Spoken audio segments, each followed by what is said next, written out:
മയൂഖം എന്ന സിനിമയിലൂടെ അഭിനയ രംഗത്തേക്ക് കടന്നു വന്ന മമത മോഹൻദാസ് ഇന്ന് മലയാളത്തിലെ മുൻനിര നായിക നടിമാരിൽ ഒരാളാണ്. അന്നും ഇന്നും മമതയ്ക്ക് സിനിമാ രംഗത്ത് സ്ഥാനമുണ്ട്. ഇടയ്ക്കിടെ ഇളവേളകൾ വന്നപ്പോഴും തിരിച്ചുവരവിൽ മികച്ച സിനിമകൾ മമതയെ തേടി വന്നു. അഭിപ്രായങ്ങൾ തുറന്നു പറയാൻ മമത മടിക്കാറില്ല. കാര്യങ്ങൾ കൃത്യമായി തുറന്നു പറയുന്ന പ്രകൃതമാണ് മമതയുടേത്. സിനിമയിലെ സ്ത്രീ പ്രാതിനിധ്യം, പ്രതിഫലത്തിലെ അന്തരം തുടങ്ങിയവയെക്കുറിച്ചെല്ലാം വ്യക്തമായ അഭിപ്രായം മമത പങ്കുവയ്ക്കാറുണ്ട്. ഇപ്പോഴിതാ ഒരു പ്രമുഖ താരത്തിനെതിരെ രംഗത്ത് വന്നിരിക്കുകയാണ് മമത. നിരവധി നടിമാർ എൻ്റെ സിനിമയിൽ സെക്കൻഡ് ലീഡായി അഭിനയിച്ചിട്ടുണ്ട്. ഒരിക്കൽ പോലും അവർ ഈ സിനിമയുടെ ഭാഗമാകരുതെന്നോ പോസ്റ്ററിലെ ഗാനത്തിലോ ഉണ്ടാകരുതെന്നോ ഞാൻ പറഞ്ഞിട്ടില്ല.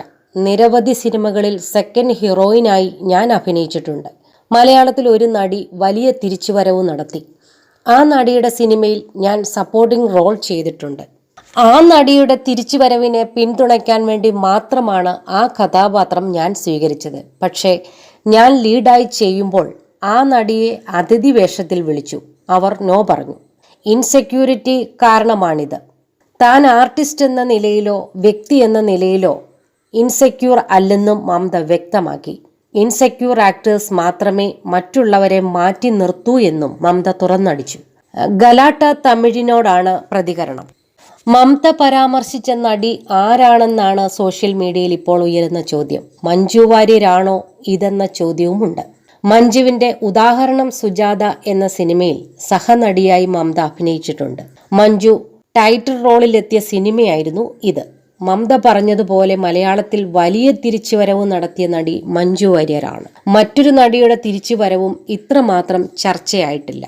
അതേസമയം മീര ജാസ്മിൻ ഒരിടവേളയ്ക്ക് ശേഷം ചെയ്ത ലേഡീസ് ആൻഡ് ജെന്റിൽമാൻ എന്ന സിനിമയിൽ മമത അഭിനയിച്ചിട്ടുണ്ട്. പക്ഷേ രണ്ടുപേർക്കും തുല്യ പ്രാധാന്യമുള്ള സിനിമയായിരുന്നു ഇത്. മമത പറഞ്ഞ നടി ആരെന്ന ചോദ്യം ഇപ്പോഴും ബാക്കി നിൽക്കുകയാണ്. മഞ്ജു വാര്യരുടെ പേരോ മീര ജാസ്മിന്റെ പേരോ നടി പറഞ്ഞിട്ടില്ല. അതേസമയം നടി നയൻതാരയിൽ നിന്നുണ്ടായ തെറ്റായ സമീപനത്തെക്കുറിച്ച് മമത അഭിമുഖത്തിൽ സംസാരിക്കുന്നുണ്ട്.